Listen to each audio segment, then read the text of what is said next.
Aloha and welcome back. And thank you to everybody who's sharing and liking and subscribing to my channel and spreading the videos. I can't thank you enough. And of course, those contributing to Patreon, thank you very, very much. I wanted to discuss Palestine in brief and some of the latest developments there, starting with the Jerusalem move, the U.S. Embassy being moved to Jerusalem. This was always going to be very provocative. The predictable consequences were the kind of increased tension and strife, violence. At least 20 Palestinians have been killed since that time. I'm not sure what the exact number is now, but in excess of 20. Of course, they don't really count, do they? This is too small a number for it to really register in the consciousness of most of Western civilization. So this was always predictable and provocative. We also saw during that process with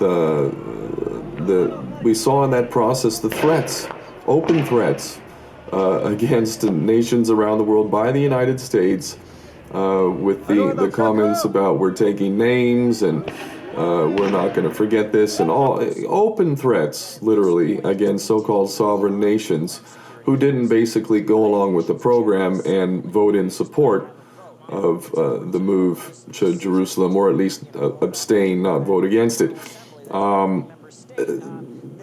What can I say? That's the empire gone mad. You know, this is kind of a good thing, really. You know, in fact, it is a good thing. It's only exposing the criminal nature of the United States government, the treasonous nature of that government. And now what we saw is Ahed Tamimi, this beautiful 16, 17-year-old lady, young lady. She's just going to kick ass on Israel right now.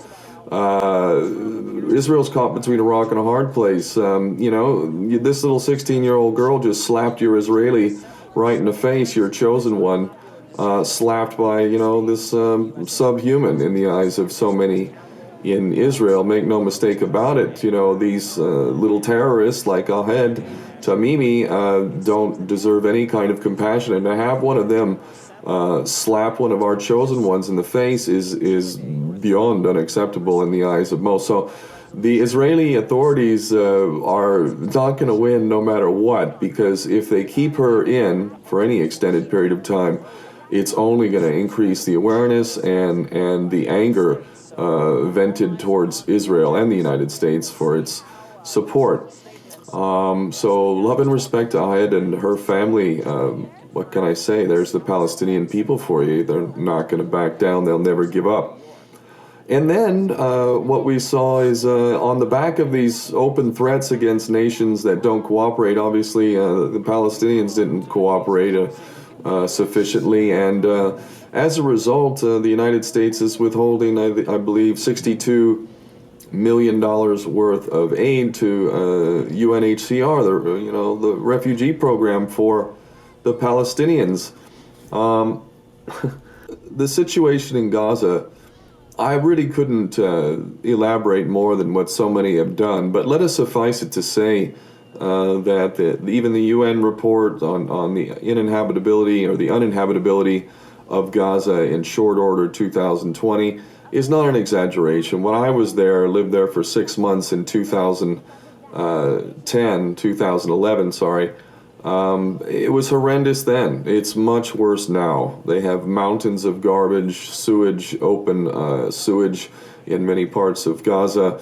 The drinking water is just completely not drinkable at all. Electricity is very short in supply. And kids are malnourished, anemic, all sorts of things. They're on a diet, as the Israeli authorities said. They're on an Israeli-Egyptian imposed diet. Let us not forget that Egypt has a border with Gaza, and that border is closed. So it's an Egyptian-Israeli blockade of Gaza.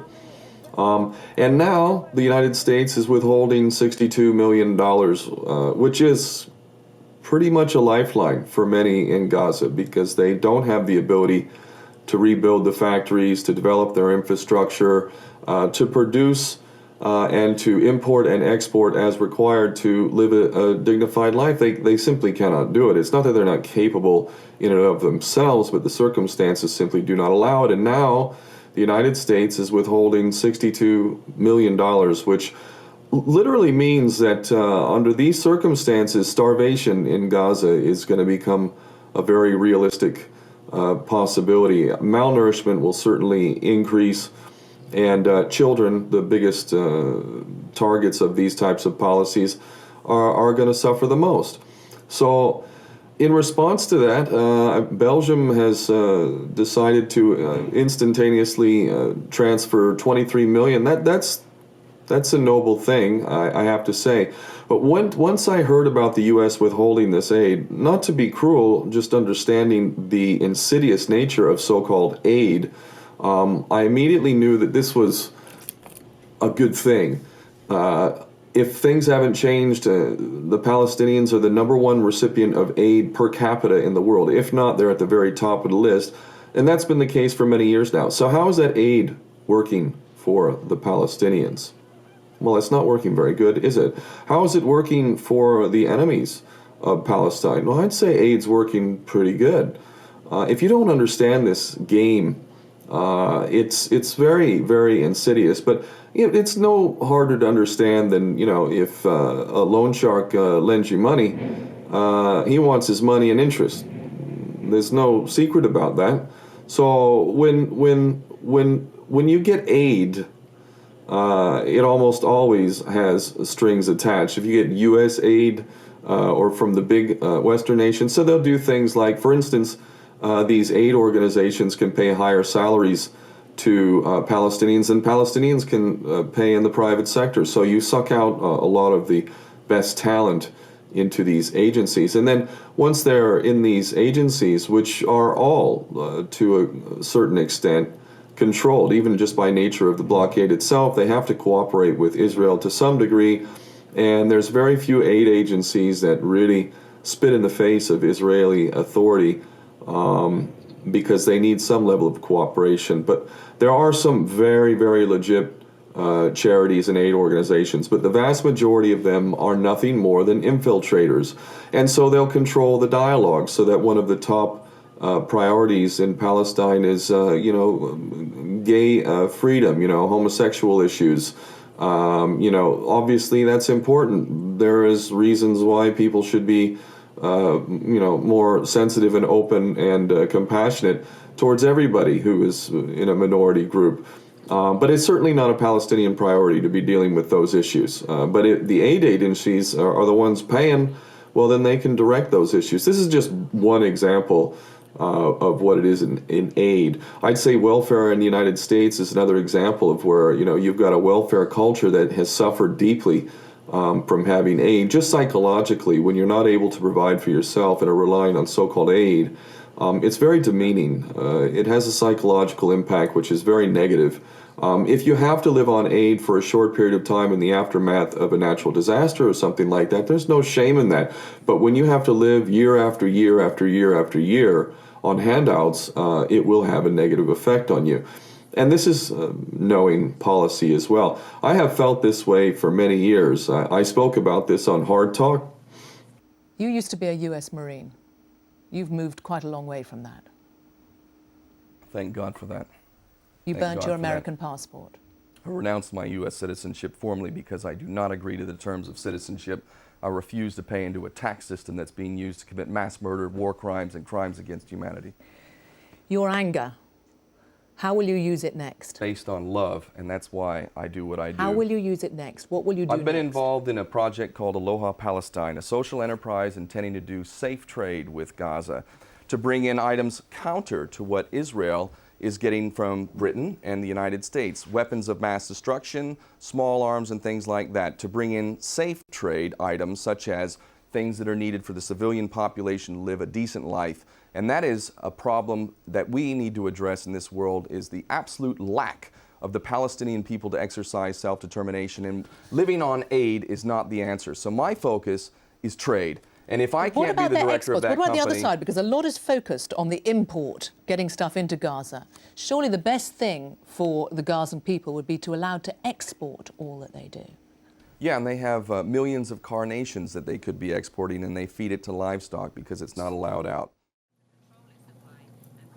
And so you can see, I do not believe charity is the answer. I believe charity is equivalent to putting a Band-Aid on a gushing wound that's bleeding profusely. Charity is necessary in times of emergency, but charity as a result of just innate human policy, whereby the blockade of Gaza predictably causes tremendous human suffering, collective punishment for around 1 million children as well as the rest of the population. The predictable consequences of a policy like that is that aid is going to be necessary. We should be dealing with the root of the problem. And the root of the problem is that the Palestinians are not capable of taking care of themselves because they don't have the ability to travel freely. They're not allowed to have an airport. Their seaport, which was being built and funded by the EU, was destroyed by Israel and shut down. So they don't have shipping lanes and shipping traffic that would be necessary to be independent. They're not able to exercise their rights, and they're constantly under the threat of bombardment. When they try and build their factories, the factories get destroyed, and no import and export ability. This, to me, is the issue, and that's why I spoke about it on Hard Talk, and that's why I worked on this issue for several years. Nonstop. I was studying international trade, not because I have any love for international trade, but because I listen to the Palestinians, and they're not asking for aid. They're asking to be able to live a dignified life, and they're asking us so-called allies in the rest of the world to do something meaningful to help them exercise their freedom and to be able to stand on their own 2 feet. And in order for that to happen, they will have to be able to import goods and export goods. Now, I had this plan, Aloha Palestine, Trade Not Aid, that was based on this understanding, because I know now, and I knew then, aid is not the answer. Trade is what's necessary. I initiated this plan based on my listening to the Palestinian people, and it actually had huge potential. It was going extremely well, but infiltration and subversion from within, along with the UK police being employed to arrest me, but never charge me on spurious allegations that had no merit whatsoever, but put a cloud of doubt over my head so that the mission could effectively be destroyed. I actually wrote a 100+ page report on this. There were over 100 exhibits, emails, screenshots, receipts, communications of various sorts, all verifying the fact that the people who had actually stolen property had stolen it in a subversion attempt that clearly achieved its goal. So I failed. I'm not meaning to make excuses. I failed to do what I needed to do to protect that mission, and ultimately it got halted. However, I have compiled years of work, including very valuable legal opinions in both trade law, which was very critical for us to get a legal opinion in trade law, and I have an amazing legal opinion from a major London law firm, which is powerful. We also got legal opinions in international human rights law, also hired the services of a shipping broker to be able to give me real costs on what would be the cost of a ship, operating costs, insurance, fuel, everything that you would expect. Paid a proper shipping broker to give that breakdown and assess some ships that were available at that time. A tremendous amount of other work looking into the Euro-Mediterranean Partnership, the trade agreements between the EU and the countries of the Middle East. And all of this work is extremely valuable, but when the mission got subverted and effectively halted, and I spent 1.5 years defending myself, I decided to basically halt at that point. But this work is there, and I should have done this a long time ago, because now that the issue of Palestinian aid is coming to the fore again, I really want people to finally listen to the Palestinians. Never mind me, listen to them. They are insisting on something that is absolutely necessary, the ability to be able to import and export and conduct trade. I'm sorry, there's snow plows going out there, so forgive the sound. Once the Palestinians have the right to trade, import and export, make no mistake, they're going to be able to take care of themselves. They'll no longer need our so-called aid. That is a real solution. It deals with the root of the problem, and it's no longer putting a Band-Aid on a gushing wound. So I'm going to make this work public soon. I'm going to put it out there, open source, but I have to get rid of private information. You know, I can't have people's private phone numbers and sensitive information released. So everything that I can release in terms of legal opinions, the shipping broker, accounting issues, research and treaties, and all of this sort of stuff, I'm going to make public, open source, and I hope, for real, that we in the West do a trade mission, a significant trade mission, with a company registered in the EU, employing the strategy that I had worked on and that I had consulted with many experts on in the process of developing. It is extremely powerful and necessary. Charity is not the answer. And in this case, trade will provide everything that the Palestinians need. And I want more than anything to see my Palestinians be able to, Palestinian brothers and sisters, to live a dignified life. And if we do what we're capable of, that is exactly what's going to happen. And it's going to happen this year or very soon, that's for sure.